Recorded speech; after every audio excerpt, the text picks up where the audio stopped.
Hello tout le monde! Aujourd'hui nous allons vous montrer comment remplacer le connecteur de charge de votre Galaxy S9. Il s'agit d'une réparation avec un niveau de réparabilité difficile qui vous demandera 45 minutes de votre temps. Pour cette réparation, vous aurez besoin d'un connecteur de charge compatible pour Galaxy S9, d'un kit outil universel comprenant tous les outils nécessaires au démontage de ce smartphone, d'une carte plastique, d'un sticker batterie compatible pour Galaxy S9 ou par défaut un sticker universel ou un sticker 3M, ainsi qu'une spatule Sésamo. S'il s'agit de votre première réparation, nous vous offrons un bon de réduction de 10% avec le code guide vidéo à valoir sur votre prochaine commande sur notre site internet sosav.fr. Avant de passer à la réparation, vérifiez bien le modèle du téléphone en allant dans les informations de l'appareil afin de s'assurer qu'il s'agit bien d'un Samsung Galaxy S9. Puis, pour des raisons évidentes de sécurité, éteignez l'appareil. Et c'est parti! Chauffez l'arrière du téléphone une trentaine de secondes avec un sèche-cheveux pour ramollir l'adhésif qui colle la vitre arrière au smartphone.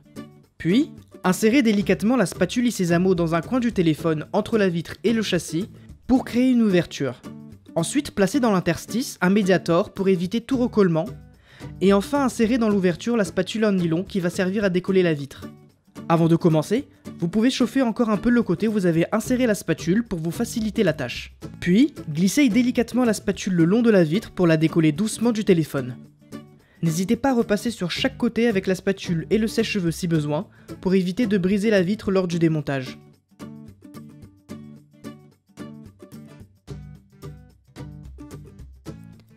Et voilà, après plusieurs minutes, la vitre est démontée.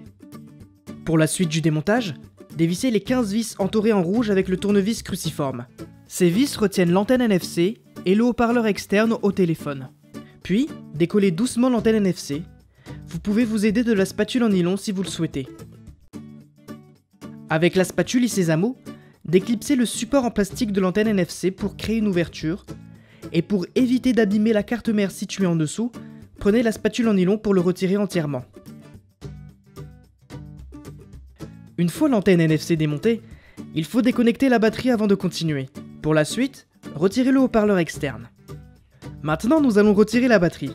Chauffez une trentaine de secondes la face avant du téléphone pour ramollir l'adhésif collant la batterie au smartphone.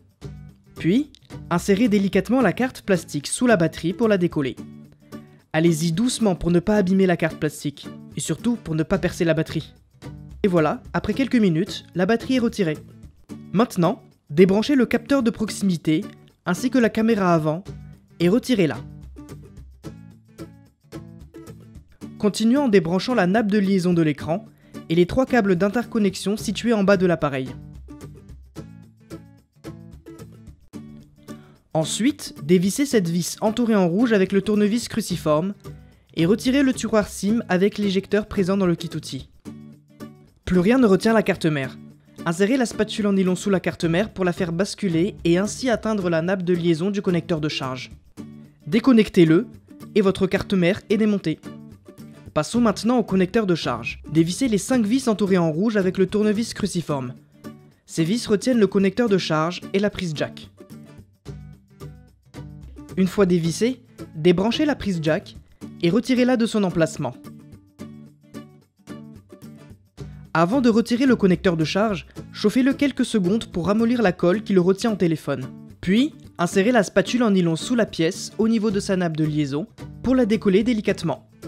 Et voilà, le connecteur de charge est délogé. Il ne vous reste plus qu'à déconnecter et retirer les 2 câbles bleus et blancs et votre connecteur de charge est entièrement démonté. Vous pouvez procéder à son remplacement. Pour cela, installez la nouvelle pièce en vérifiant qu'elle soit bien en face de l'entrée du connecteur sur le châssis et reconnectez les 2 câbles blancs et bleus sur leurs connecteurs respectifs. Assurez-vous qu'ils soient bien insérés dans leurs encoches. Maintenant, placez la prise jack dans son logement et branchez-la au connecteur de charge. Revissez les 5 vis cruciformes qui maintiennent le connecteur de charge et la prise jack au téléphone. Pour la suite du remontage, rebranchez la carte mère au connecteur de charge et basculez-la sur le téléphone pour l'installer en vous assurant qu'aucun câble ni nappe de liaison ne reste en dessous. Reconnectez les câbles d'interconnexion ainsi que la nappe de l'écran. Ensuite, positionnez la caméra avant et reconnectez-la. et branchez également le capteur de proximité. Il ne reste plus qu'à revisser la carte mère pour la maintenir au téléphone. Passons à l'installation de la batterie. Si vous n'avez pas de nouveaux stickers, c'est pas grave, vous pouvez utiliser un rouleau de stickers 3M que vous pouvez trouver sur notre boutique. Découpez 4 bandelettes de stickers et placez-les à l'arrière de la batterie sur chaque bord, puis retirez les protections et replacez la batterie soigneusement dans son emplacement. Ensuite, installez le haut-parleur externe au-dessus du connecteur de charge et n'oubliez pas de rebrancher la batterie. Puis, placez l'antenne NFC avec son support au-dessus de la carte mère. Revissez le tout avec les 15 vis cruciformes.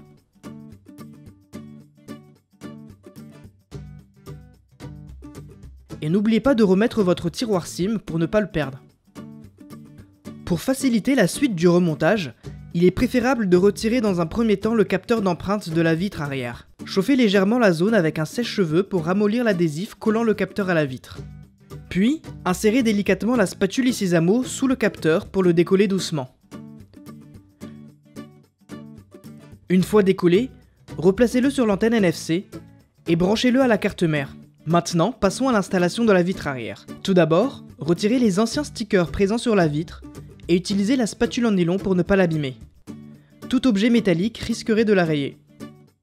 Si vous ne disposez pas de sticker original pour vitre arrière de Galaxy S9, c'est pas grave, vous pouvez utiliser un rouleau de stickers 3M. Découpez 4 bandelettes et collez-les sur chaque bord à l'intérieur de la vitre.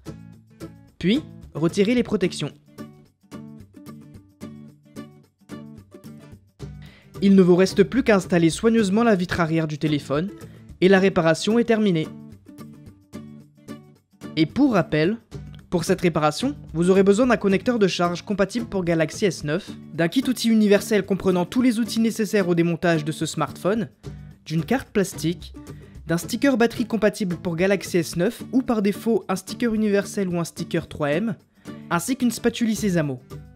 N'oubliez pas que le guide de réparation est aussi disponible en photo sur notre site internet. Et d'ailleurs, des milliers d'autres guides sont également consultables gratuitement. Si ce guide de réparation vous a plu, on vous invite à mettre un pouce en l'air. Et n'hésitez pas à vous abonner à la chaîne YouTube de SOSAV pour plus de guides de réparation. Si vous avez des questions, laissez un commentaire ou contactez-nous par mail, chat ou les réseaux sociaux. A très bientôt pour de nouvelles réparations.